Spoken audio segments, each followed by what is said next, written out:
નમસ્કાર, મંતવ્ય ન્યૂઝની વિશેષ રજૂઆતમાં આપનું સ્વાગત છે।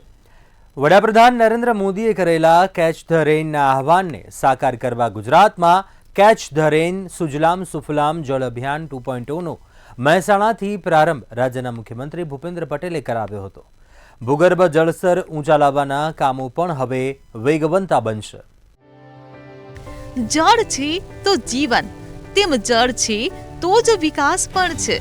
પાણી એ કોઈ પણ રાષ્ટ્ર સમાજના સર્વાંગી વિકાસની પાયાની જરૂરિયાત છે। આ સત્યને જ કેન્દ્ર સ્થાને રાખીને જ ગુજરાત સરકારે રાજ્યના તમામ ખૂણે ખૂણે સિંચાઈ અને પીવાનું પાણી પહોંચાડવા અનેકવિધ પાણી સિંચાઈ યોજનાઓ અમલી કાર્યાન્વિત કરી છે, જેના પરિણામ સ્વરૂપે ગુજરાત આજે કૃષિ, પશુપાલન, રોજગારી, ઉદ્યોગો, વિદેશી રોકાણ તેમજ પ્રવાસન સહિતના ક્ષેત્રે સમગ્ર દેશમાં અગ્રીમ રાજ્ય પ્રસ્થાપિત થયું છે।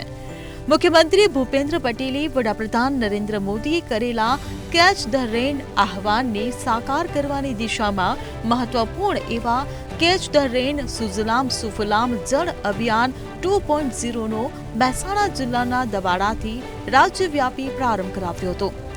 તળાવો ઊંડા કરવા, હયાત ચેકડેમોનું ડિસિલ્ટિંગ, હયાત જળાશયો નદીનું ડિસિલ્ટિંગ, હયાત નુકસાન પામેલ ચેકડેમોના રિપેરિંગ, નહેરો તથા કાંસની મરામત, જાળવણી, સાફ સફાઈ, રેઇન વોટર હાર્વેસ્ટિંગ, ખેત તલાવણી, માટીપાડા, ટેરેસ, વન તળાવ, પીવાના પાણીના સ્ત્રોત, ટાંકી, સંપ, ઇન્ટેક સ્ટ્રક્ચર તથા આસપાસની સફાઈ, તળાવોના વેસ્ટ વિયરના રિપેરિંગ, નદીઓના પ્રવાહને અવરોધરૂપ ગાંડા બાવળ, જાડી ઝાકરા દૂર કરવા વગેરે કામોનો સમાવેશ કરવામાં આવ્યો છે।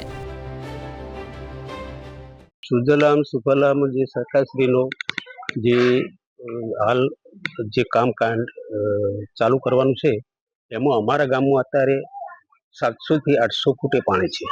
કદાચ અમારા ગામના તળાવ સુજલામ સુફલામ હેઠળ બનાવવામાં આવે તો એમાં પાણી રિચાર્જ થઈ અને તળાવ ભરાય તો નાના 5નો હોર્સ પાવરનો મશીનથી પણ પાણી અમે ખેડૂતોને આપી શકીએ। અત્યારે અમારે 100 હોર્સ પાવરની મોટરો ચાલે છે, એટલે વીજળીનો પણ બચત થાય તથા ખર્ચનો બોર અત્યારે 25 થી 30 લાખમાં બોર તૈયાર થાય છે અને પાણીનું કોઈ ઠેકાણું હોતું નથી। માટે જો સરકારશ્રીએ જે સુજલામ સુફલામ અંતર્ગત જે ખેડૂતોને અમને તળાવ ભરાઈ અને ઊંડા કરવાનું જે કામ કર્યું છે એ સરકારશ્રીનો તથા શ્રી ભૂપેન્દ્રભાઈ પટેલનો ખૂબ અમે આભારી છીએ। જળ સંચય માટે અને ખેડૂતોના પાણીના પ્રશ્નો જે છે તે તળ ઊંડા ગયા છે, એટલે બોરના પાણીથી તો 600-700 ફૂટ 1000 ફૂટ પાણી ગયા છે, એટલે જળ સંચય થાય તો પાણી ઉપર આવે અને ખેડૂતો જે પીએમ નરેન્દ્ર મોદી સાહેબની જે યોજના છે કે ખેડૂત સદ્ધર થાય, એના માટે એ તળાવડામાંથી ખેડૂતો 200 એક તળાવમાં 200-250 વીઘા જેવી જમીન પીવે, એનાથી ખેડૂતો પણ સદ્ધર થાય અને આપણા જે તળ પહેલા આપણા વડવાઓ કુવામાં 10 થી 15 ફૂટ ઉપર પાણી ખેંચતા હતા, અત્યારે જે ઊંડું પાણી ગયું છે તો ધીરે ધીરે જળ સંચય થાય તળાવોમાંથી તો આપણું પાણી ઊંચું આવે તો આપણા પાછળની પેઢીને પણ એનાથી મોટી રાહત થાય।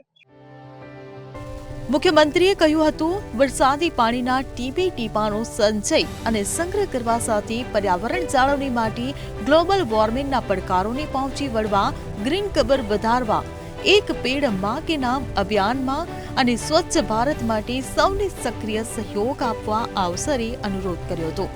રાજ્ય સરકાર દ્વારા આ મહત્વપૂર્ણ અભિયાન અન્વયે 2018 થી 2024ના 7 વર્ષ દરમિયાન જે 1,07,608 કામો હાથ ધરવામાં આવેલા છે, તેમાં તળાવો ઊંડા કરવાના, નવા તળાવોના 36,979, ચેકડેમ ડિસલ્ટિંગના 24,086 તથા 66,213 કિલોમીટર લંબાઈમાં નહેરોની અને કાંસની સાફ સફાઈના કામો થયા છે।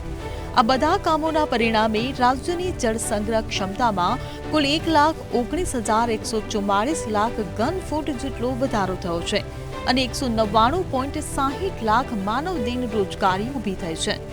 આ જ રીતે વડાપ્રધાન નરેન્દ્ર મોદી અને રાજ્યના મુખ્યમંત્રી ભૂપેન્દ્ર પટેલના નેતૃત્વમાં ગુજરાતની સૂકી ધરાને લીલી હરિયાળી બનાવી છે। બ્યુરો રિપોર્ટ, મંતવ્ય ન્યૂઝ। તો અત્યારે હાલ આ વિશેષ રજૂઆતમાં બસ આટલું જ. વધુ સમાચારો માટે આપ જોતા રહો મંતવ્ય ન્યૂઝ. નમસ્કાર.